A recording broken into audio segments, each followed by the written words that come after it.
wanted to kind of introduce our organization because we're relatively new and maybe not everyone knows about us. We're the Eastern Pennsylvania Alliance of Climbers.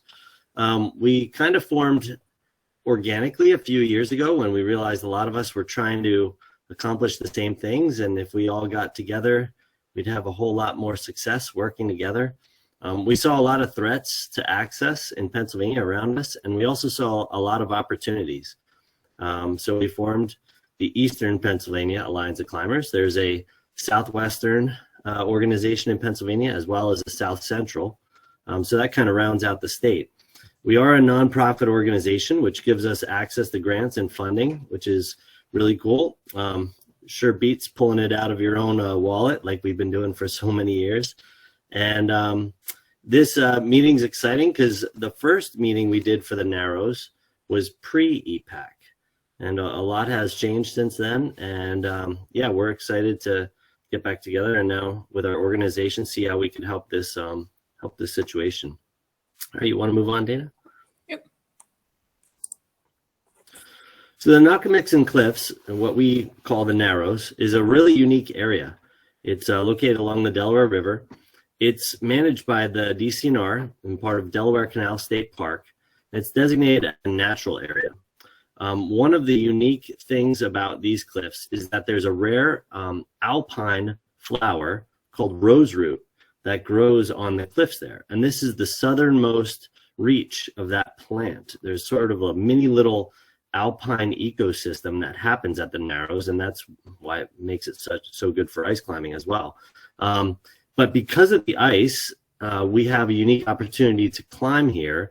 If it wasn't for the ice, we most likely wouldn't be able to climb here because the ice enshrouds the plant and protects it from our disturbance. So that's kind of the reason we're allowed to be here, is the ice.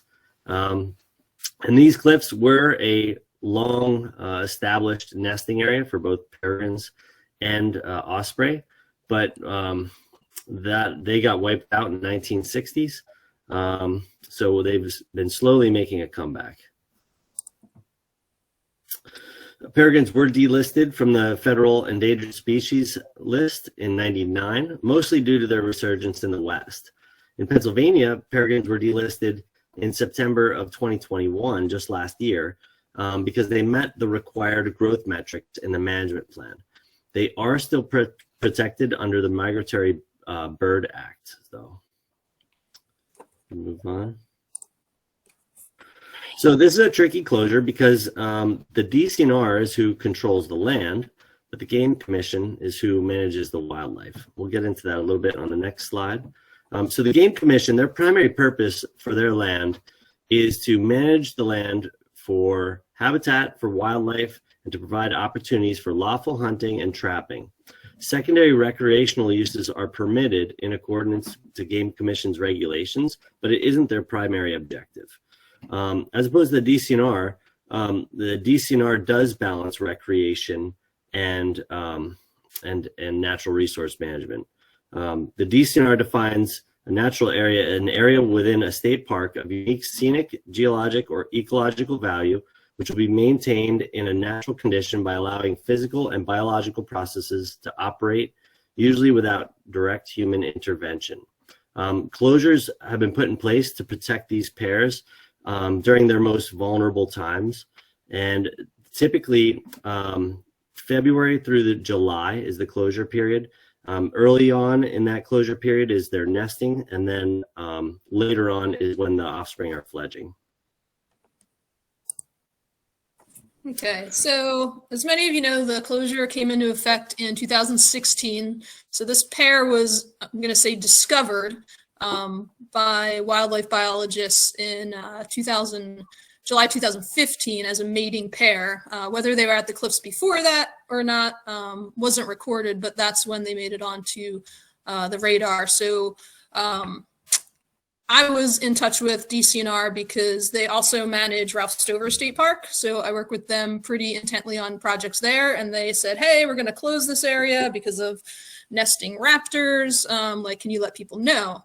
So of course, we let the ice climbing community know, and then promptly called the Access Fund as well. There wasn't much we could do in in the beginning of the closure in 2016, but I worked with the Access Fund and Eric Murdoch over that year to get together a game plan and resources and data. And it just so happened that he was in the DC area in December, and we were able to pull him up for a meeting. And he was at the time the national policy director. He has an elevated role now, but in attendance were myself, Dave Pastoric, who you probably know as an ice climber, and folks from DCNR and Pennsylvania Game Commission. And, we kind of came to the table. It was about a 4-hour meeting to try and discuss, why is this happening? What are the options? Eric came in with a very well rounded out presentation on what's happened all over the country with raptor management plans, came in with a viewshed closure, but ultimately, because the pair was so new, they just went with the closure that they had imposed from the onset in 2016. So that's the closure that's been in place ever since. And basically what happens is every year I go ahead and call DCNR and say, hey, do we have a closure? They call the Game Commission to check with them, and then they get back to us with the official closure. So the thing that was a little different this year was that the birds were delisted in September 2021. So we went to them with the question of, well, does this change anything about the closure? There was a little bit of back and forth, but it was ultimately decided that it would just remain in place as is for this year. And so what we have done is request a meeting prior to 2023 so that we could try to come to the table and discuss some other options. It's worth noting everybody that was at the 2016 meeting is sort of no longer involved in this process.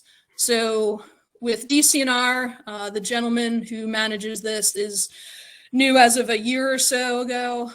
We actually have a brand new park director as of 3 weeks ago.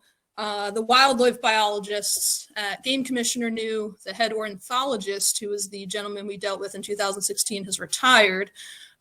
So that we think gives us a good opportunity to really talk to a whole new group of people, but it also means taking time to re-educate them on raptor management policies in climbing areas.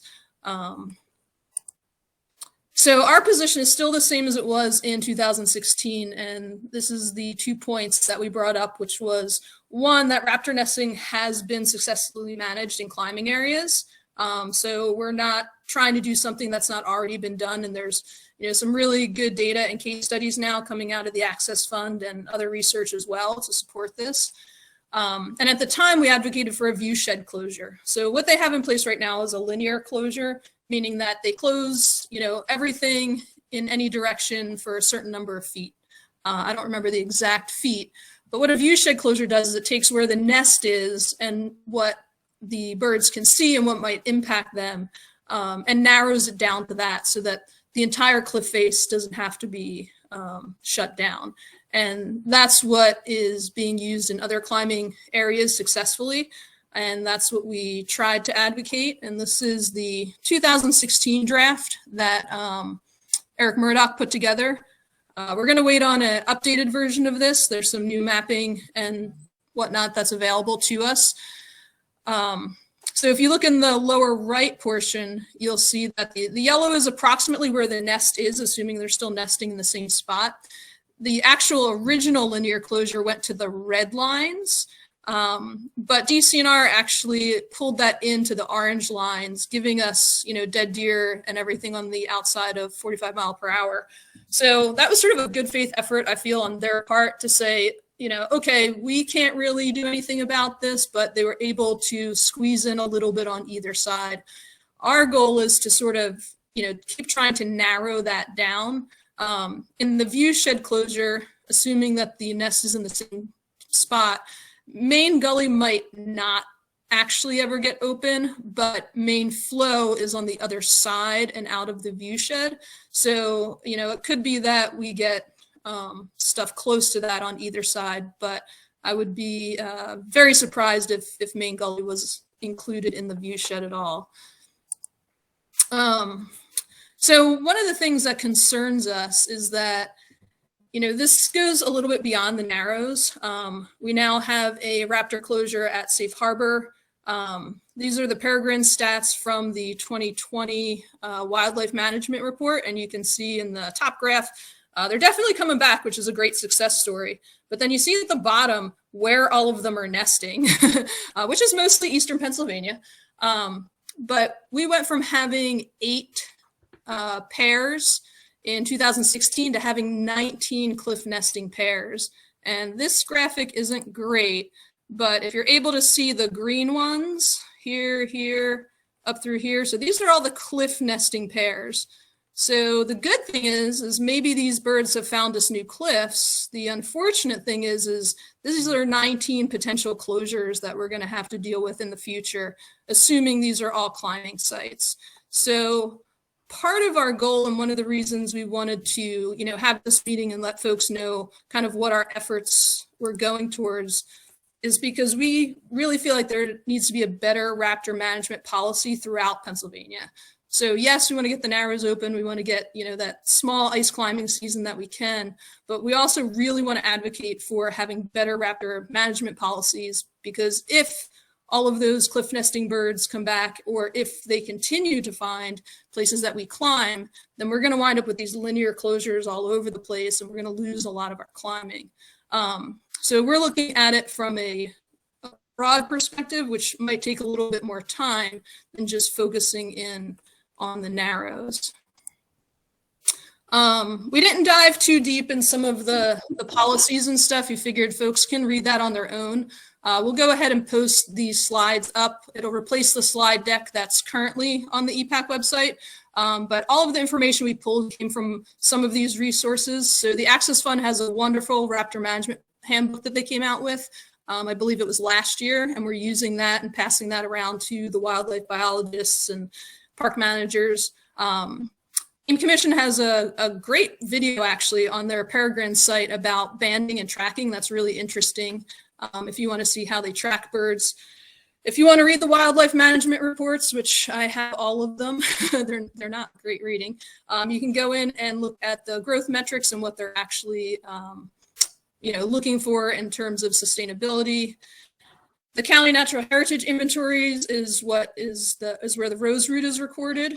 And then DCNR climbing guidelines and the Migratory Bird Treaty Act if you really want some bedtime reading. So that's where we pulled all of our information from. And if you want to dive a little deeper into that, then you're welcome to do so. And then lastly, this is sort of a shameless plug on my part, so I'm also on the finance committee, but we've been working with the Access Fund on this since 2016. Eastern Pennsylvania Alliance of Climbers is new. If you are an Access Fund member and are renewing, or if you're signing up, there's now the joint membership opportunity, which helps bring money back to us, or there's always direct donations. So all of the folks doing work at EPAC are all volunteers, so all of our money is going right back into climbing sites.